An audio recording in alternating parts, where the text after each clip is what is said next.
Nang maulila sa ina ang tatlong magkakapatid, kinupkup sila ng kanilang tita. Ang problema, pati raw ang perang ipinamana sa mga bata, namay na rin ni tita. July 2019 nang mamatay ang ina ng magkakapatid na sina Christian, Christine at Cristel na si Dolores Coro dahil sa sakit sa atay. Lagi pong sinasabi kay mami na, Mami, pagaling ka na, magbe-birthday na ako.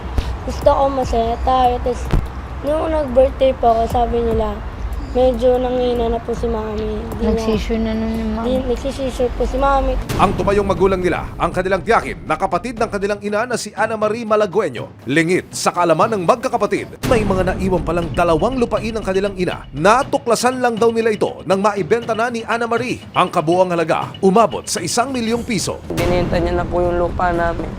Doon po napag-ano yung pera kami. Doon lang po namin na may nalaman na may lupa po pala na naiwan. Ang pera, idineposito sa 3 bank account na nakapangalan sa mga magkakapatid at tiyahing si Ana Marie. Menor de edad pa kasi sila noon. Nilagay niya lang po yung mga pangalan lang po namin. Pero po pag kailangan po namin ng pera, hindi naman po kami makapag-withdraw. Dahil kailangan daw po siya yung mag-withdraw. May diabetes ang pangalawa sa magkakapatid na si Christine, pero dahil walang panggastos, natigil daw muna ang kanyang pag-i-insulin. Ngayon lang po nararanaw na lagi na lang po, sumasakit na po yung balakang ko. Pinuntahan namin ang tiyakin sa Bukawi, Bulacan. Sa tulong ng barangay, sinubukan naming makuha ang kanyang panig.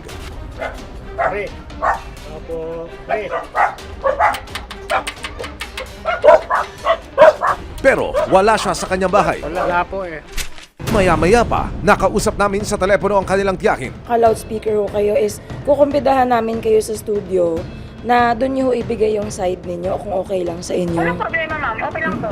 Balikan naman natin ang kaso ng pakikipaglaban ng magkakapatid na sina Christian, Christine at Cristel para mabawi ang perang minana nila sa kanilang ina. Ayaw raw kasi itong ibigay ng kanilang tiyakin. Ang ama ng magkakapatid may iba ng pamilya. Nang magkakarap ang magtitiyakin, dito na nabulgar kung saan napunta ang pera ng magkakapatid na aabot sa 1 milyong piso. Yung pera ang binabanggit sa akin, nakanino po ngayon ito? Nasa kanya po. Nasa amin lang po yung mga passbook pero hindi niya naman po ibinibigay yung pera. Pagka sabi namin, withdrawin na po namin lahat para po mailipat na sa pangalan namin. Ayaw niya pong ibigay. Ayon sa tiyahin, bahagi daw ng perang pinag-uusapan ay pinambayad sa mga utang ng yumaong ina ng magkakapatid na si Dolores. At ang iba naman ay ginamit para ipaayos ang kanilang bahay. Unang-una ma'am, ano ba nangyari dito? Nasaan ho yung pera? Magkano ho yung perang nalikom ninyo mula ko doon sa loteng pinagbentahan po? Isang 250 at saka isang 750. So magkano ho ito?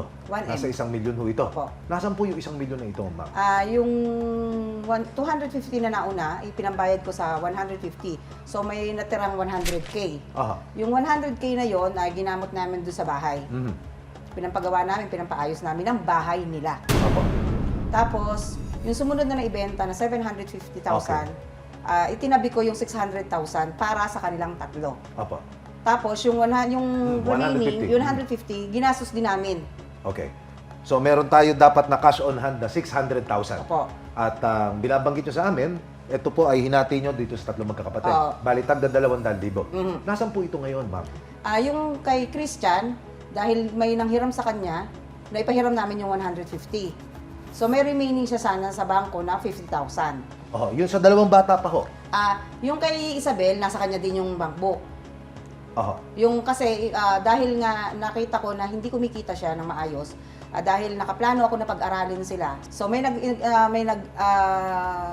sa ako ng sa ng dollar account. Opo. Investment. Aha. So dahil nakita ko na mas maganda yung magiging tubo niya, ipinasok ko.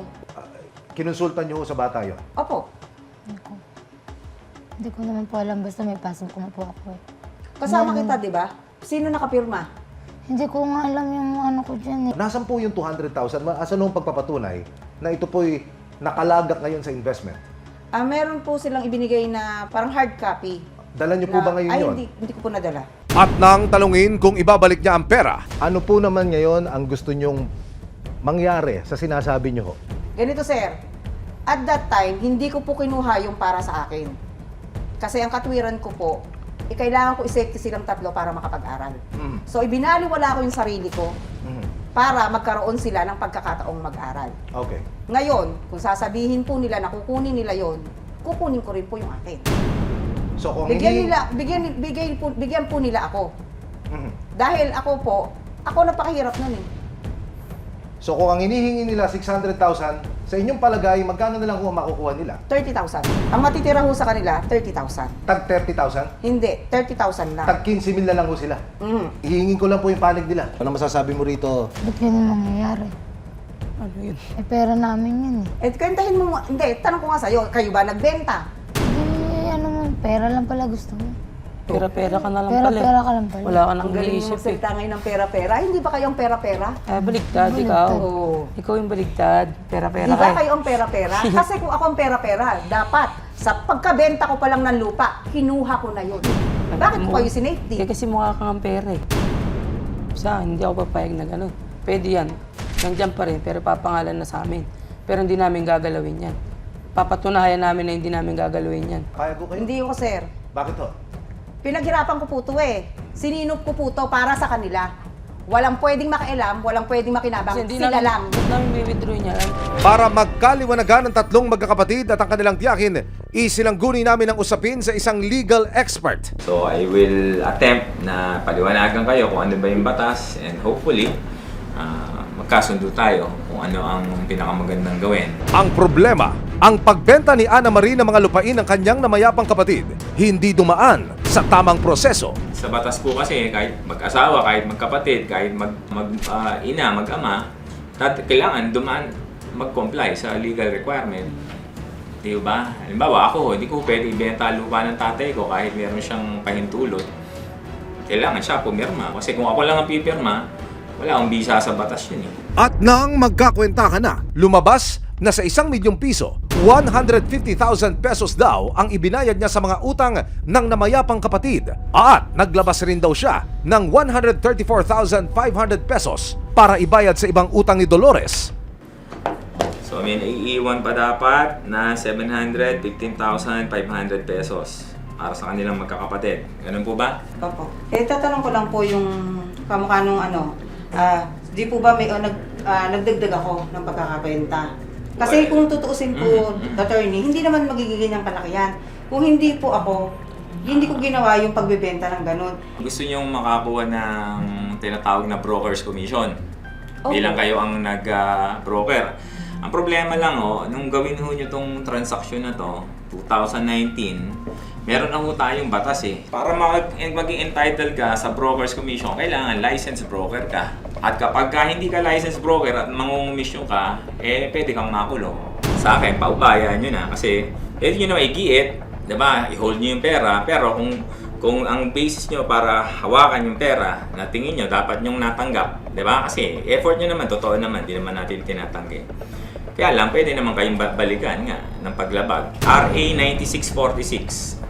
Sa ilalim ng batas, ang mga anak ang isa sa unang tagapagmana ng mga ari-arian ng namayapang tao. Sa sitwasyon na ito, na kina Christian, Christine at Cristel ang karapatan na hawakan ang perang nanggaling sa property ng kanilang yumaong ina.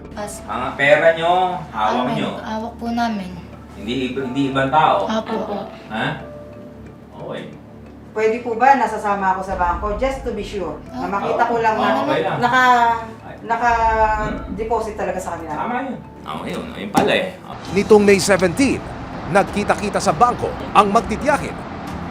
Sa 600,000 pesos na kabuang halaga ng mana, 200,000 pesos ang nailipat na sa pangalan ni Christian, habang 400,000 pesos naman ang tuluyang nabawi ni na Christine at Cristel. Wala akong balak na kahit anong masama kasi kung tutuusin, di ba, pwede kong nilusaw yon gaya na sinabi ng attorney. So, mapatutunayan na wala akong inintensyong masama sa kanila. Ito na yung ebidensya na talagang wala akong kinuha ni Singkon para sa kanila.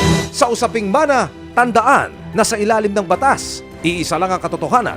Follow the bloodline. Iyan ang tanging makapagsasabi kung sino ang may lubos na karapatan sa anumang kayamanan.